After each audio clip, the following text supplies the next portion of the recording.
रहा है कि सर ये जो मसला है नर्क कह दिया जाना और फिर लैपटॉप वाले गैंगस्टर और फिर वो जो बड़ा सवाल वही जो उत्कर्ष जी ने जहां छोड़ा है कि कुछ तो है, हम ऐसी ऐसी चीज दबी भाई, हम इतने भी कमजोर नहीं है, भारत इतना कमजोर तो ना था ना है और ना रहेगा, हो ही नहीं सकता।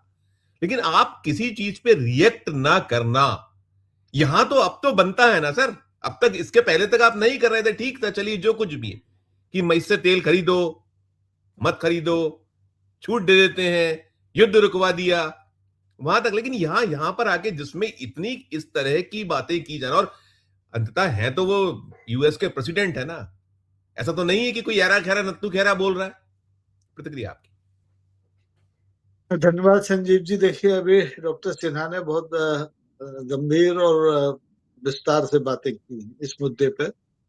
मैं जब से मैंने ये बयान डोनाल्ड ट्रंप का सुना है, तब से मैं बार बार अपने चेहरे पर रुमाल फेरता हूँ और मुझे वो साफ नहीं दिखाई दे रहा, क्योंकि ये 12,000 14,000 किलोमीटर से थूका गया ऐसा गंदा बयान है जिसकी प्रतिक्रिया तत्काल होनी चाहिए। इसमें समय की जरूरत नहीं थी, इसमें इंतजार करने की जरूरत नहीं थी, इसमें कूटनीति देखने की जरूरत नहीं थी।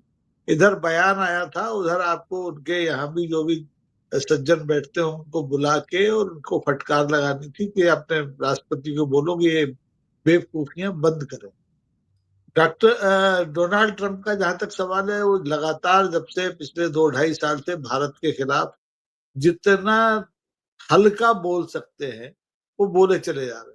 अब मुझे लगने लगा है कि डोनाल्ड ट्रंप कोई परीक्षा तो नहीं दे रहे हैं भारत के धैर्य की, और उन्हें उन्हें ये पता लगने लगा है कि भारत सचमुच इतना कमजोर हो गया है कि इसको जरूरत पड़े तो वो कनाडा को तो अपना 51वां राज्य नहीं बना पाए, भारत को बना ले। क्यों है, कोई बोलता ही नहीं, किसी मुद्दे पर कोई नहीं बोलता है, चाहे वो अंतरराष्ट्रीय मुद्दा हो, चाहे राष्ट्रीय मुद्दा हो, चाहे नैतिकता का मुद्दा हो, चाहे और आर्थिक मुद्दा हो, कोई नहीं बोलता।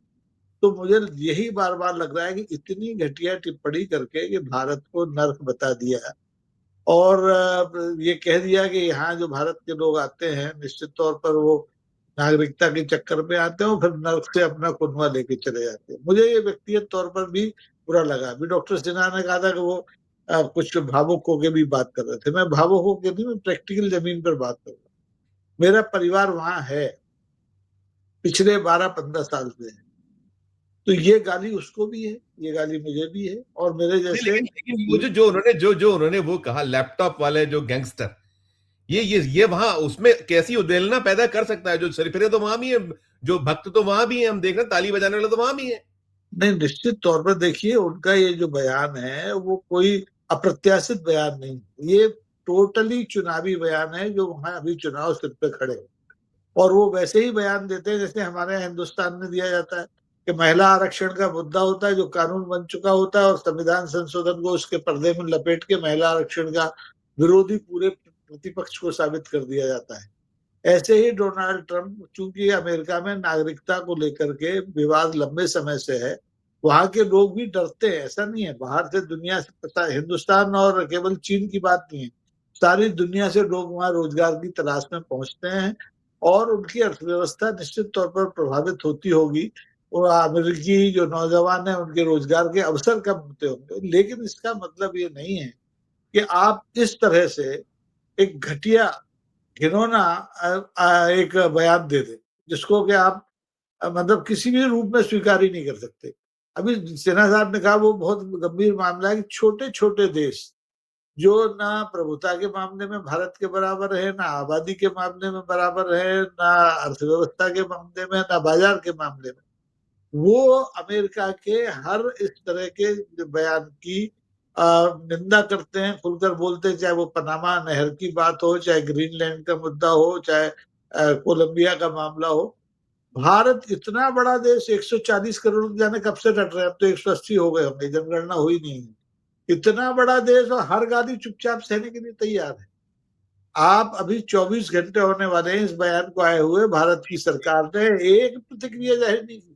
नहीं आई एक ना लाइन। विदेश मंत्री बोल रहा है, प्रधानमंत्री रैलियां अभी बंगाल में कर रहा है, पहले चरण का मतदान खत्म हुआ, दूसरे जहां पे अभी आचार संहिता लागू नहीं है वहां पे वो भाषण दे रहा है महिला आरक्षण पे। उसे पता नहीं कि अमेरिका के राष्ट्रपति ने भारत के बारे में क्या कह दिया। तो ये बहुत दुर्भाग्यपूर्ण मामला है। भारत न तो नैतिक रूप से कमजोर था, न कूटनीतिक रूप से कमजोर था। उसे एक अच्छी विरासत मिली थी, लेकिन जो आज का मौजूदा नेतृत्व है उसने इन सबको बर्बाद कर दिया। कभी फाइलों में लपेट के कर दिया, कभी अडानी अंबानियों से जालसाजियां करा के ये रट्टे पैदा कर दिए। और आज स्थिति ये है कि वो दुनिया की सबसे बड़ी आबादी के देश को खुलकर गाली देने की स्थिति में है।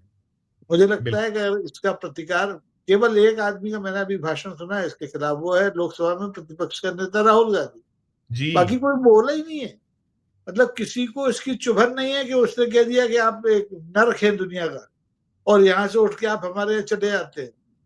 तो ये बहुत गंभीर मामला है। इसको राजनीति से ऊपर उठ करके नेतृत्व तो बोले ही, देश के सभी विपक्षी दल, राजनीतिक दल बोले, अवाम सड़कों पे निकले हो, प्रतिकार करे जैसे दूसरे देशों में होता है।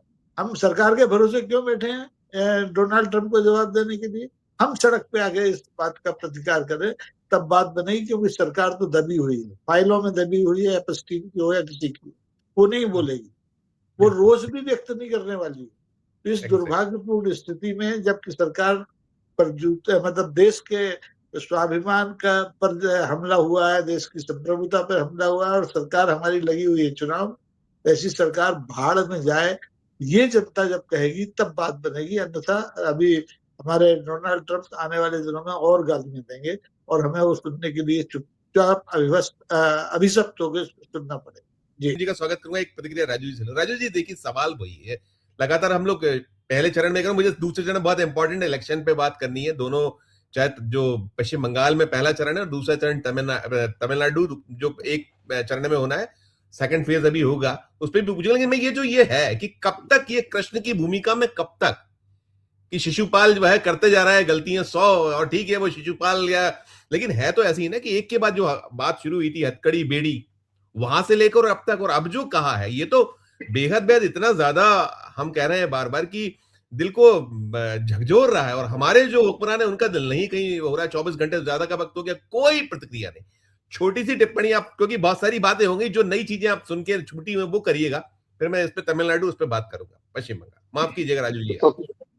तो सबसे पहले तो मैं सुनीलम जी ने जो कहा उसके साथ मैं 100% जो है इत्तेफाक रखता हूं कि अब बात सिर्फ यही नहीं है कि आपको बोलना है, वक्तव्य देना, एक्शन ओरिएंटेड विरोध जमीनी स्तर पे। हमें मालूम है कि जो मोदी जी या उनकी सरकार, उनका क्या संबंध है, तो वो तो मुश्किल है वहां से। वो वहां पे वो जो सेट प्रोटोकॉल है कि जी वो राजदूत को बुला लिया, ये कर दिया, फला कर दिया।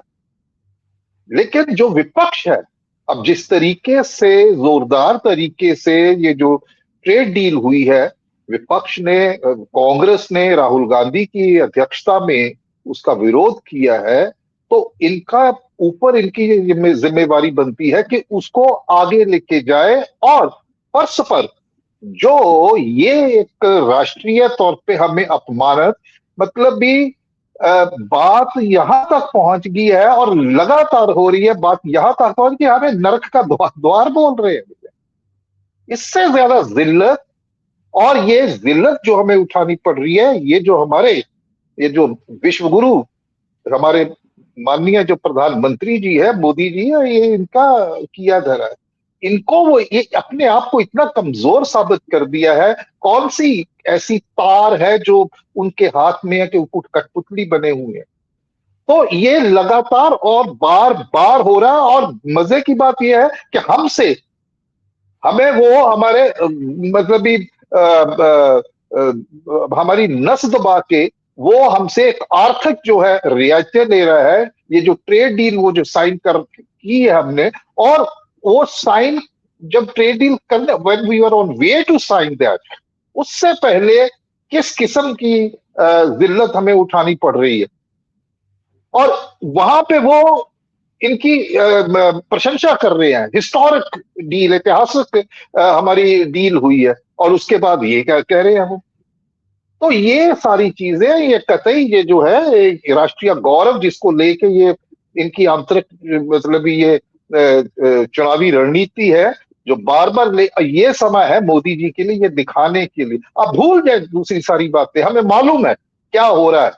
अब सवाल यह है कि उसका प्रतिक्रिया क्या है, उसका जवाब क्या है। और सबसे बड़ी बात सुनील ने एक और जो बात बोली है कि भैया वो लोग जो मोदी मोदी करते थे वो कौन से हैं, वो जो हिंदू संगठन है वहां पे अमेरिका में, वो क्या कर रहे हैं। तो उनको चाहिए, वो क्यों आवाज नहीं उठा रहे इसके ऊपर, वो क्यों खामोश है। और जो भी कर रहे हैं वो अपने दबे स्वर में जो बातें, तो ये नहीं चलेगा। तो राष्ट्रीय वैश्विक स्तर पे जो हमारा ये कर रहे हैं, तो ये बिल्कुल एक ऐसा निकम्मापन है। ये जो वहां पे गला फाड़ फाड़ के ये बोल रहे हैं पश्चिम बंगाल में, और जी खड़गे जी ने ये बोल दिया तो एफआईआर कर दो, राहुल गांधी ने ये कर दिया, दोहरी नागरिकता, ये कर दो वो कर दो। तो अब क्या हो रहा है, तो मतलब मैं इतना बोल दिया, इससे आगे क्या क्या बोला जाए। तो सबसे बड़ी बात है कि एक एक्शन ओरिएंटेड विरोध पूरे देशव्यापी ये होना चाहिए, और विपक्ष को उसमें अगुवाई करनी चाहिए, और इनको दिखाना चाहिए कि ये कैसे इस लेवल पे जाके भी जब हमें जिल्लत उठानी पड़े तो ये कैसे इनके मुंह बंद है, और वहां पे विपक्ष जो है वो रोल निभाए जो कि इनको निभाना चाहिए, ये होना चाहिए। और दूसरे वहां पे, क्योंकि अभी ये एक इवॉल्विंग, एक डेवलपिंग सिचुएशन है, तो आने वाले समय में देखिए क्या हो। मुझे लगता है वो बंगाल में इतने बिजी हैं, उनको ये चिंता कि ये जीते भाड़ में जाए देश। ठीक ठीक ठीक।